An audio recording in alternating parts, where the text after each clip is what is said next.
Welcome to Fabulous Friday Captive Audience. And so I'm Suni Danforth, Umatilla County. And tonight is a special guest, Clint Carlson. He is the chair of Morrow County. And tonight we are going to talk about Republican politics. We talk about it a lot here in various ways on Captive Audience, talking about what's going on in the news politically, locally, state, and nationwide, and whatnot. Well, I invited Clint. I invited three other guests on, but two had other things that were going. I'm so glad. Clint, welcome to Captive Audience, and thank you for coming on and joining me. Thank you, Sonny. I appreciate it. So I would like to know how long have you been involved in your county party politics? Probably 5, 6 years. I've kind of been involved in the public for the last 15 years. I kind of started out as chair or Morrow County Grain Growers Board and was secretary and chair for 6 years. And then from there, I went to the Oregon Wheat Growers League and started out as a county president and then did the chairs through that. And then I was chairman for 2 years because of COVID. And through that, I was involved in the National Association of Wheat Growers Board of Directors. And I was on various committees and chair and vice chair on various committees. And I enjoyed that a lot. That was a lot of fun. And then it was a lot of policy work, going to Washington, D.C.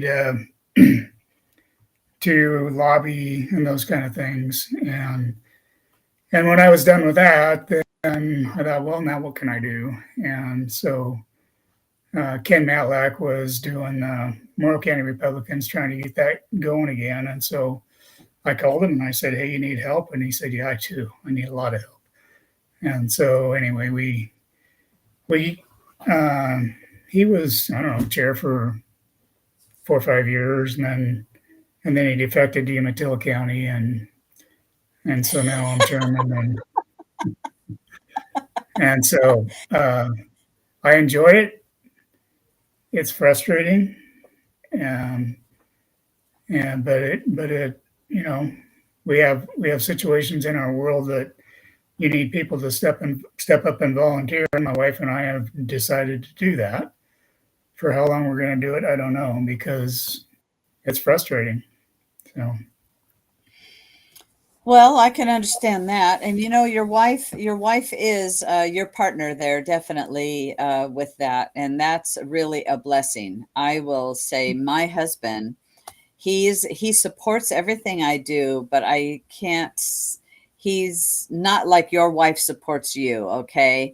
My husband goes, if I go get involved in that, my blood pressure goes way too high. And it does, because I've seen it. So it affects his health. So for me, it doesn't affect my blood pressure at all. I'm like cool as a cucumber, but it is at times it's so rewarding. And at other times it is very frustrating. And right now we're kind of dealing with a little bit of a frustration within our state party. And so what we're dealing with is on March 16th, there was a state central committee meeting in North Bend to have elections for national committeemen and committeewomen.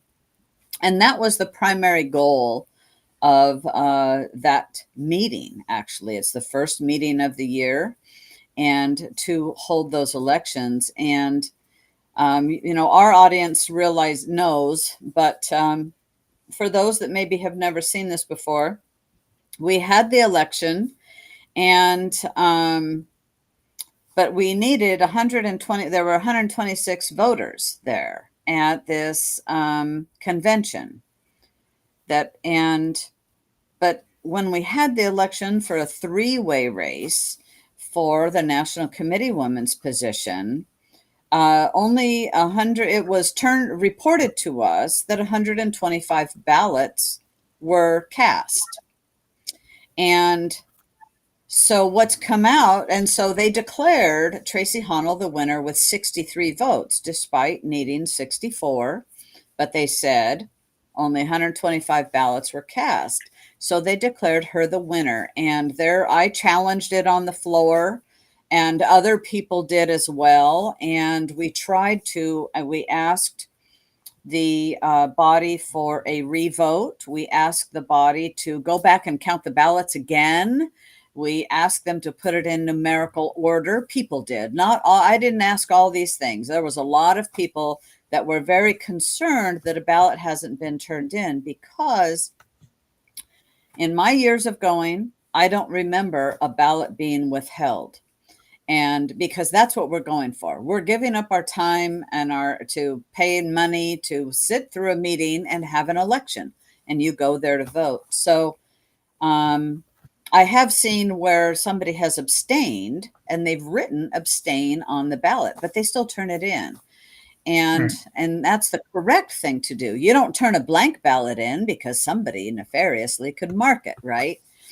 So that's kind of where our frustration is right now, and is that the body and our leadership, Tracy, our vice chair, Angela Plowhead, was acting as the chairman of that particular meeting, and basically nobody would do any of those things. And they said, well, this is an abstention. And we were told that's an abstention, and that's basically it. That's my take. Is that in a nutshell? Is that about it? Do you think, Clint? Yeah, I mean it is, and um, I think from my point of view, to have a ballot be missing, it's like, well, whose ballot is it? It may just be one vote, but was that my ballot that was missing?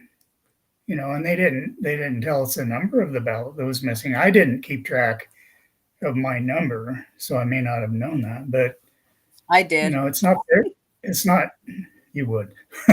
it's it's not fair to the person whose that ballot was, and then come to find out it was actually a vote for Helen. Then all the people who voted for Helen were like, "Well, was that my ballot?" I mean, the did I not get a vote because it was my ballot that went Right. missing?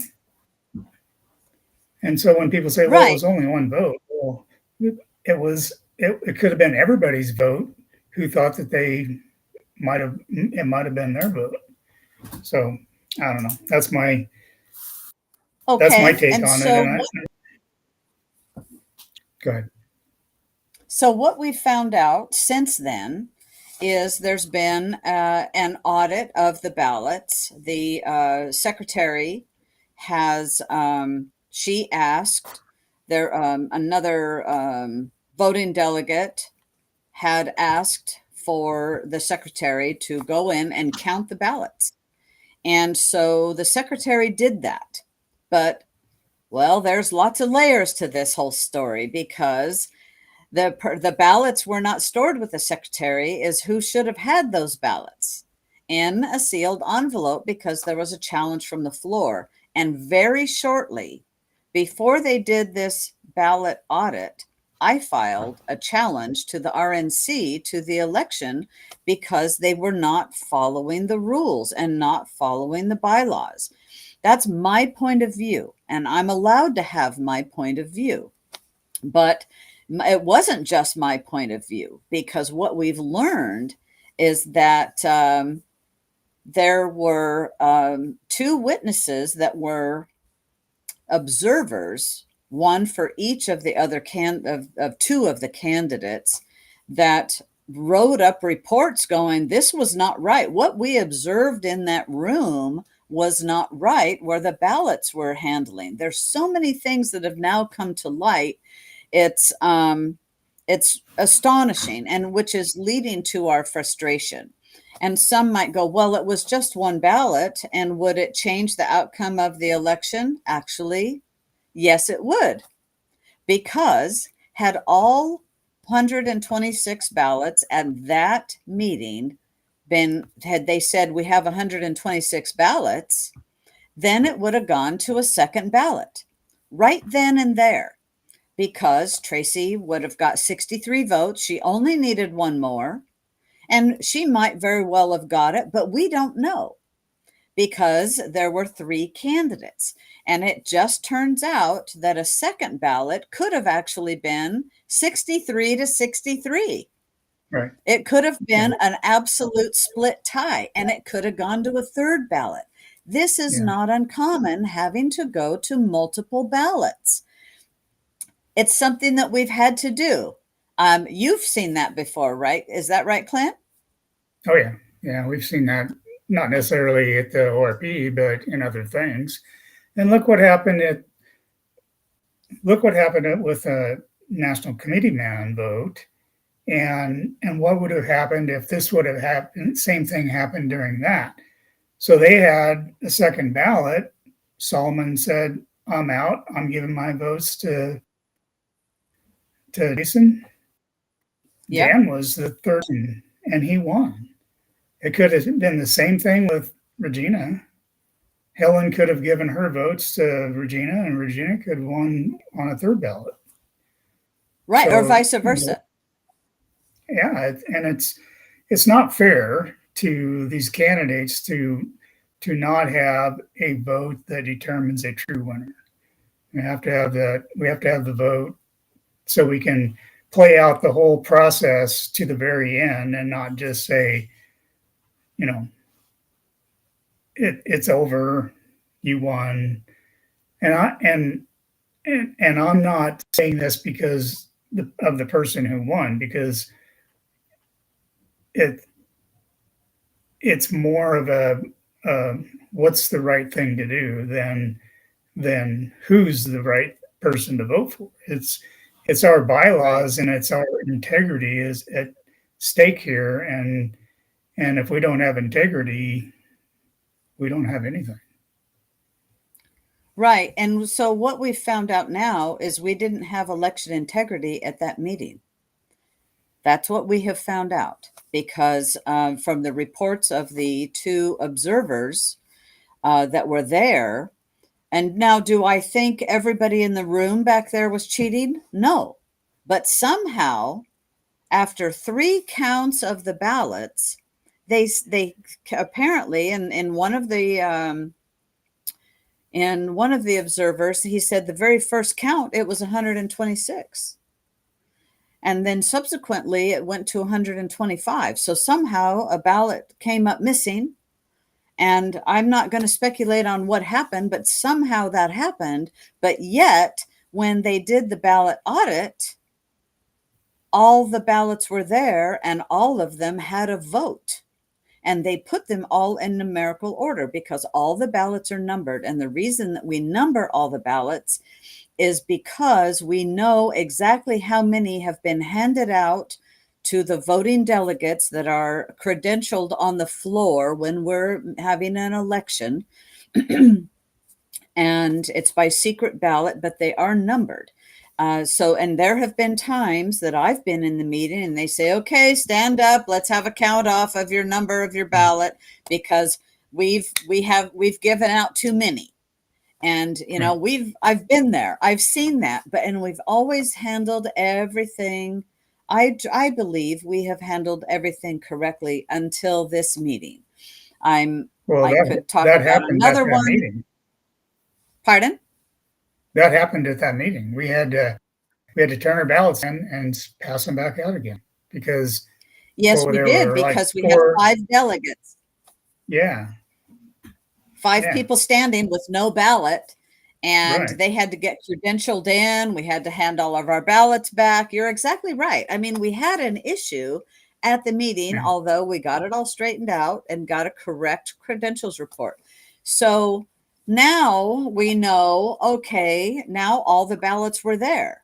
Well, that right there, makes this election null and void. in my mind, because all the ballots were there. They also went in, as we said, the secretary didn't have possession of the ballots. Somebody else did. And what is so odd, on a chair call that we had, the secretary would not even name who had the ballots because we asked. And she said, a trusted friend. Well, I don't know. That to me, it's not chain of custody. You know, right now we're in election, and this is chain of custody of what of ballots. And when you have a challenged election, quite frankly, that is just not acceptable practices. It really isn't. It's not in the best practices for our party and having election integrity. So fast forward a little bit. We've got one challenge was from me. Now there's more information come out, and we've got another challenge. We have totally 4 challenges to the RNC, actually, Yeah. challenging that Tracy Honnell is not the duly elected National Committee woman. She's currently still serving her term, but she is not because of what has happened. And so Clint, I'm the chair of Umatilla County Republicans. Clint is the chair of Morrow County Republicans, and Joel Pulowski is the chair of Marion County Republicans. Are the chief petitioners. There was a 4th chief petitioner, was Gabe Bueller from Washington County, but he issued a statement today, and that's fine. He doesn't want to be a chief petitioner anymore, and that's totally fine. I'm not going to beat him up over that. We're responsible for our convictions and what we feel is right and what we feel we can do and take on. But we have petitioned, so now it'll be the 3 of us have petitioned the state party, Oregon Republican Party, to hold a revote with all 3 candidates for the National Committee woman election for that position, and have it July 6th in Salem at 1:00 in the afternoon. And everybody from the state could drive over there in one day, have an election, and drive home. Nobody has to spend the night. You can have lunch on your own, just show up, we have a meeting, and be home. Is it convenient? Not necessarily, but I'll tell you what it does is it follows our bylaws, because in order to have election, you have to have a 30-day notice. And what we're trying to do is follow the bylaws and follow the rules. So go ahead, Clint. Well, I think that's why we got in this. What we're doing is they wanted to have start with a second vote and have a runoff, and so they sent out their emails and all that. And I'm like, you can't just start. The election was over. You can't just start with say, well, we're going to do over because we found an extra ballot. And so I called you up because I was like, what are we going to do, Suni? How are we going to fix this? So this is right. This is right. The ORP Executive Committee held an executive committee meeting, a closed meeting. They called it in an hour and a half on a Saturday night. The chairman's out of the country. Another member is over in another state. They called an emergency meeting. And in this emergency meeting is where they disclosed this audit. And they made the decision to vote. I'm not on the executive committee of the ORP, and neither is Clint. And they voted to have a revote. And I have it from somebody who was at that meeting that they voted to have, it was advised by legal counsel of the ORP, or at least Tyler Smith. I'm not sure who legal counsel is any longer. I've heard two names, so I don't know who, but it was reported Tyler Smith had said, you better have a revote. And what came out of that was the State Central Committee received an email from the secretary, who's the person who sends out the notices, that they want us to vote by email to have, yes, we will accept the meeting. It's basically vote no if you just want to accept the meeting as the election as it was, even though we found a ballot. And actually, they didn't tell, oh, yes, said they found a ballot, but they never let the whole State Central Committee meeting know that there was a challenge to the RNC for the election.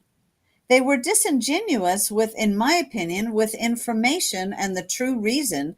And I think the reason they called that whole thing is because of my original challenge to the RNC, of which now there's 4, because more has come to light. And it frustrates us. It pains us that we even have to talk about this, quite frankly. But we have to set the record right. So the other part of that email said, vote yes if you want to have a revote of the 2 top vote-getting candidates. And like Clint says, the election is over. You can't just go in midstream and say, well, we'll just do the top 2 because the third one was out. And we'll do it electronically with Election Buddy. There's no credentials report. And so we were notified the other day that the chairman has made the decision and people voted. I requested at a chair's call for the credentials report of this email vote. And that will never be supplied. That was not, they did not say they would grant it. They just listened to my request and never even acknowledged it in a chair meeting with our chairman. He might have left at that point because he did at a certain point, but also with our vice chair, Plowhead, then ran the meeting. So you don't know who voted which way. And our chairman made the decision that we're just going to let the vote stand. That's it. And Clint called me when the email portion came out about, how we're going to vote. Clint called me and said, Suni, how are we going to fix this? And I'm so glad you called. My problem is I didn't know that you had challenged. And so they sent that email out and they said, well, we're going to start the vote from the middle and have a runoff. I'm like, okay, whatever. I'll vote for that. And then I read that you had a challenge. And so I thought about that and I go, well, now wait a minute. I want to do it the right way. And I don't want to vote no, so we don't have a vote. And I don't want to vote yes because I don't like the way they're doing it. So I told Joe Ray to make mine rescind my vote because I didn't want to until the challenge got figured out. And so, it's kind of you're damned if you do and you're damned if you don't on that vote. Yeah, there was no third option. Like, let's just do the whole thing over again in person. No. And so, when I called you and we talked a little bit, I said, well, what about a petition? Can't we petition? That's the oversight that the members have over the executive team, is to do a petition a meeting and petition a vote at the meeting and have an in-person vote and do it correctly. And right. And so, you and I talked about it and here we are, I guess. I mean, it's taken a lot of work to get to this point. It has taken a lot of work, but and in my petition and in all the petitions, it is to have a revote in person for the National Committeewoman election. That's what Yeah. we are petitioning to the RN. My petition is to the RNC. All of them are to have a revote in person for this election with all three candidates. It's the correct way to do this. And so, so Clint and I talked, and I said, well, you know what? I had a couple other calls. And so we, called up Gabe Bueller, and he said, yeah, I'll do that. And also Joel Pulowski. And he says, yeah, I'm down with that. And by golly, there was a lot of work when we had a conference call and decided kind of who's going to do what. And because some are still working, we all have things that we have to do, and still try to get this done. And it was a yeoman's lift. I don't know if that's the right term, but it sounded pretty good. It was a big lift, to get done. And now here we have half of the counties. There's 36 counties in Oregon, and we have 18 county signatures. We just need one more county, and that will call a meeting, and the Oregon Republican Party must call it. They can't ignore the petition because it's in our bylaws on this is how you do it, and must call that meeting. And then you know what? It would actually take all the challenges away. We have the election and have it done properly. It would take all those challenges away that are to the RNC. Well, it would make, if everybody at the executive level and above would just say, let's do this, because if Tracy is so confident she won, then we'll have an election and she probably will win. But why not go through the motions and do the right thing and try to get this election done correctly? And the executive board should be saying, yeah, we got to do this. Otherwise, there's just going to be that little doubt in your mind that it wasn't done correctly. And we don't need that. We have an election, state elections going on, counties, federal elections this fall. And it's a distraction that we don't need.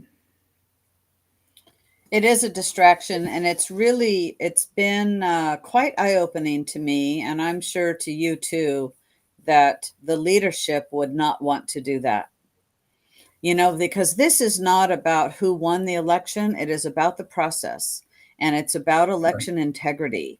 And that will make our party stronger, having it done correctly. And I will tell you, had I been in the shoes of Tracy, I would have said this, I won't be elected in this fashion. We must have a revote. Let's just do this all, buckle up, and let's just do it all again. And let the chips fall where they might, because it is about the party, and doing things correctly, following the rules, following procedure. And now there's more, now there's more stuff that it's like the executive committee's kind of digging themselves a big hole over here of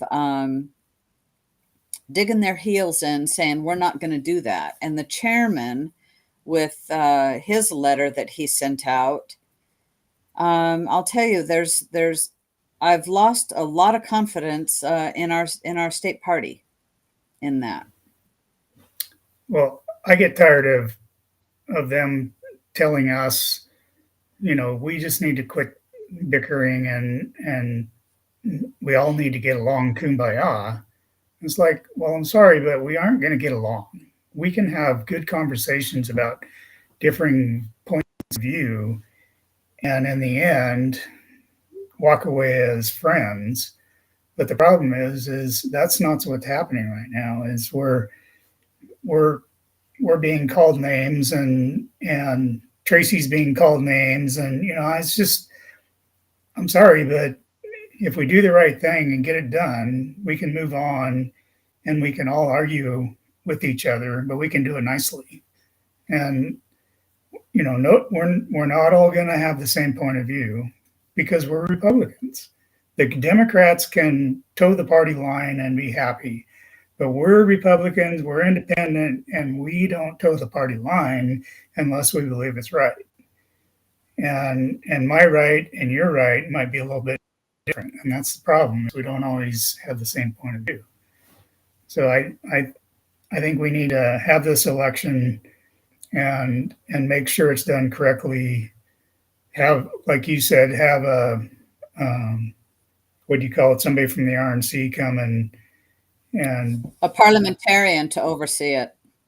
yeah, and Yeah. and I think that is one of the problems we have. Is I know, it's hard to be a parliamentarian if you don't do it all the time, and I'm afraid that we put a lot of pressure on our parliamentarians, and it seems like we should have 2 or 3 parliamentarians at each meeting so they can, if there is an issue, they can stand up and talk to each other, figure it out, or one can say, no, that's not right. According to my book, we need to do it this way. And if they have a difference of opinion, they can work it out. But at our meetings, they have one parliamentarian. And I don't think at that meeting we got the right scoop on some of the stuff. So I don't know. I mean, I could be wrong, but I'm in agreement with you, Clint. And, being a parliamentarian and Joanna Harbor, I think she tries her best, but, and she is a lawyer, but just because you're a lawyer doesn't mean you're an expert on everything, and definitely not on parliamentary procedure. And there's a lot to know. And then I've learned that there are certified parliamentarians, there's registered parliamentarians, you can hire parliamentarians. And I think it would be good that our parliamentarian is not the cousin of somebody who's running the election. Is that a problem? I don't know, but it doesn't have a good look. It might be good to have a non-affiliated parliamentarian come in and do the work for us. I mean, pay them $20 an hour. And have Does anybody make $20 an hour anymore, Clint? I don't know. I don't make $20 an hour. You can go to McDonald's, I think, and get $25 an hour. I don't know, but I get your point. So yeah, my point is to have an independent parliamentarian who isn't, I mean, anyway, you get the point. Isn't conflicted. Yeah. And would just be neutral in that. We've I've been around long enough to have seen the good side of our party, and a great parliamentarian that unfortunately, his health got affected, and he and his wife sadly moved to Idaho, and yeah. So, it's how do we have to be. You bring up a very good point. It seems to be some in our party think that we all have to have groupthink, and we don't have to have groupthink. No. As long as our goal is the betterment of our party, it's okay if we agree to disagree. Clint, you and I haven't always agreed on things, but by golly, we're still friends, and we're not afraid to pick up the phone and have a conversation with one another. And I think we need that civility, and it's not mob rule either. So I wondered about, so I was talking with Clint a little before we started that if had that type of election gone on at the county level, that would not have been tolerated. Even my PCPs, our PCPs that we have in our county would have gone, oh no, we're not doing that. Do you think that would have been flown in your county? Well, what would have happened if it would have been on the National Committee man's side? If Solomon, the way it turned out, if they would have just said, well, you're the winner, somebody else is the winner. Do you think that all the executive committee people would have said, "Oh, okay, you're the winner." I don't think so. I think if the tables were turned, they would have had as many revotes as they needed, and I just think I think you're right. I think it's you know it's slighted our opinion on the process, I guess, and what's good for the gander is not always good for the goose, and vice versa. It should have been done the exact same way as the national committee man, and just because one vote short, you still didn't get 64 votes. I'm sorry, you didn't win, and you know they should have went ahead and done the whole thing, but here we are. But remember, in the National Committeeman's election, they had all 126 ballots. That was the odd part. I mean, our next election, all the ballots miraculously showed up. And yet they fought people asking, go count them again, go put them in numerical order to see, because some people got up, my number 77. In fact, I know who that person was that said, my number 77, I want to know that my vote counted. And if someone else got up and said, mine's 24, I want to know my vote counted. Put them in numerical order. And it's astonishing that they would not do that. Take the time. We had nothing to lose, and this is what we were there for. There was a comment in one of the, I don't know if it was an email or somebody's in a thread somewhere that said nobody asked for a revote. And I'm like, yeah, we did ask for a revote. And yes, we did. And it's unfortunate that some people are saying that that was never asked. And truthfully, I've read through the minutes, the draft minutes that have been sent out, Clint, and I don't find them to be true and correct at all, especially regarding the National Committeewoman election. And I have requested at least twice, from our secretary, a copy of the recording of the meeting, and have been denied. She said, no, it's on my personal computer, and after the minutes are approved by the body, I destroy the recording. Well, the recording is the property of the Oregon Republican Party. I don't care if it's on your personal computer. That's a record. And so I also asked the chairman, and he never responded to my email. Instead, he had the parliamentarian, Joanna Harbor, respond to my email. The chairman will not even respond. And I asked that for a copy of the recording. And because how does a body check something that is incorrect? How do you? Unless you record it yourself. Do we have to now record our own meetings? No, because it used to be when we had Becky Mitz, and even before Becky Mitz, if a county chair or a district chair, we now have 6 districts as well, if they requested a recording of the minutes to make sure that the other minutes were correct, it was granted and it was sent to them. Because you know what? We were all on the same team fighting for the same thing. We want our records to be true and correct. And right now, the Oregon Republican Party secretary will not do that. The chairman will not. He won't even respond to an email. It's just like, what the hell? And I see a statement here. What are they hiding? That is my question. Because why wouldn't you? They don't have anything to lose by sending that recording out.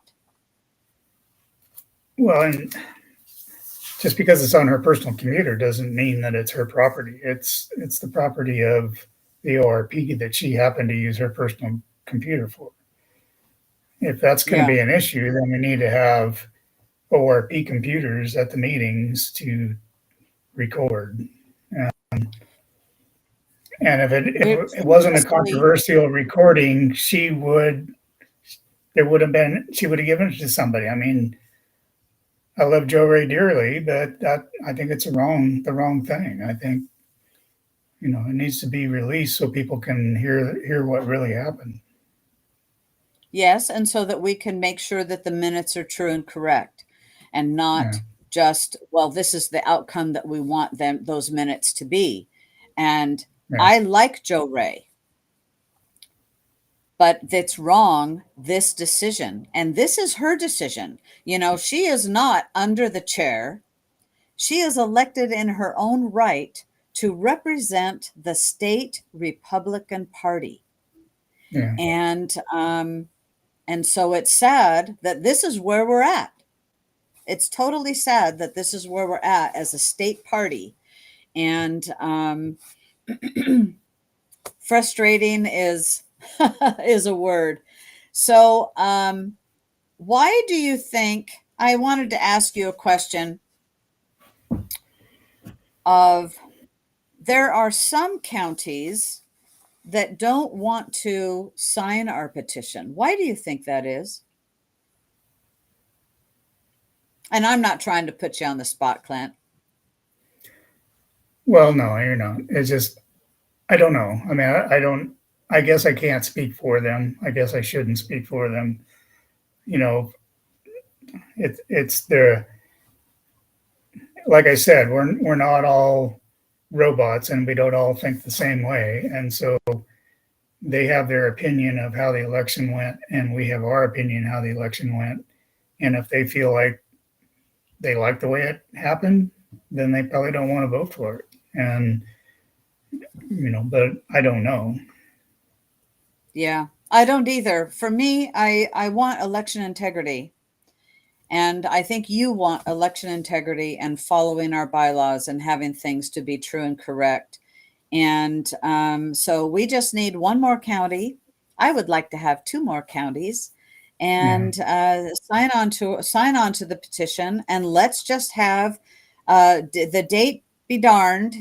Let's just have a meeting and have a vote and be done with it, because that's yeah, what we need to do to move forward as a party, correctly, in a correct manner, and to know without a doubt, no shadow of a doubt, of who our national committee woman is going into next year, into representing us beyond, for the next 4 years. It's a 4-year position.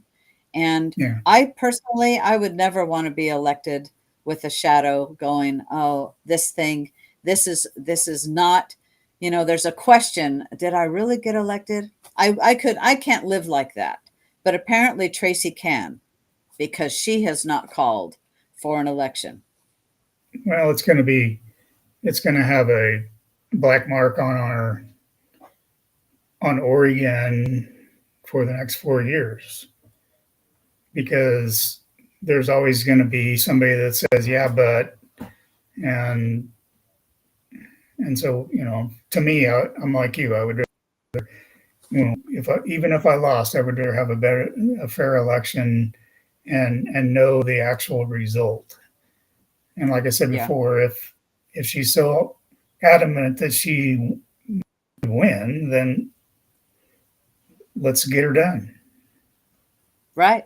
Exactly. So also, if we were to have this meeting, we've got the petition and we have time still to get this accomplished. All the challenges at the RNC goes away. But if we don't get the petition meeting, the challenges are still there. And quite frankly, with the mounting evidence that is coming out, we've got bigger problems than election integrity. And I believe that we could very well, the RNC could say, you need to have an election. We're not going to seat the national committee woman. So that would force us to have an election. If we have it now in July, which is why we're asking for it in July, it is before the national convention. All of that would be behind us before the national convention. We're trying to look at the big picture. We got to play the big picture game, not look at a little tiny county issue or a small issue here, because that is who our representative at the national convention and beyond.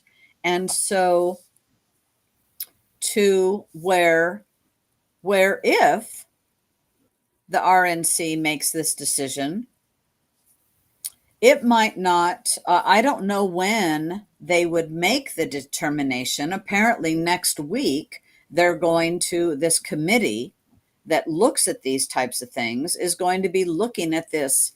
And, but it actually, from my experience with the RNC, I've been to many meetings and I have been on a committee that would be looking at challenges.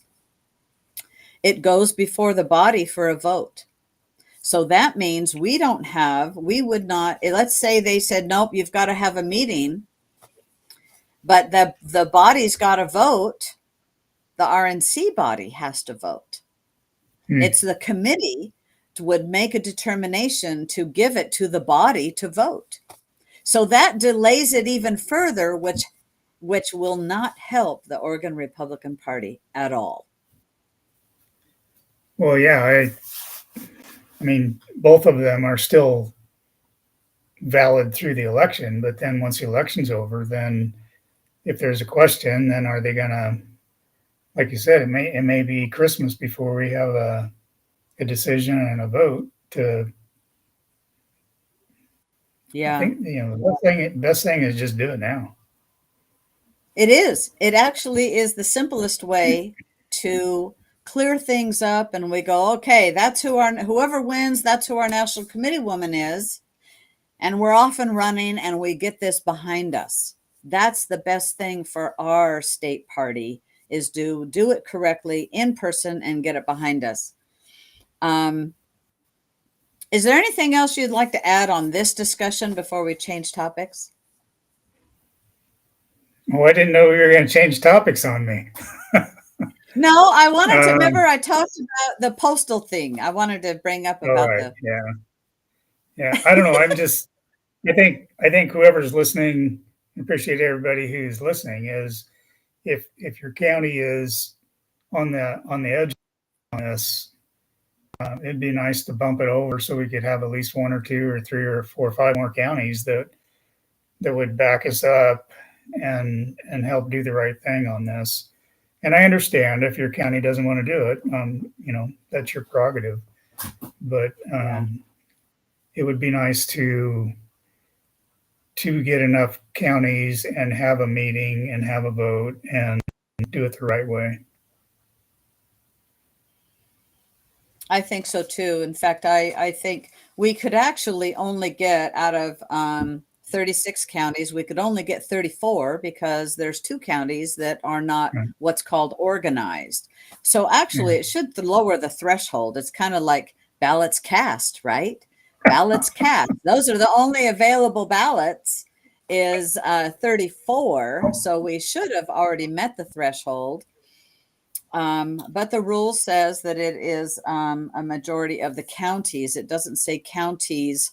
It's 50% plus 1 of the counties organized. So we would never get more than 34. And I think all the counties ought to jump in.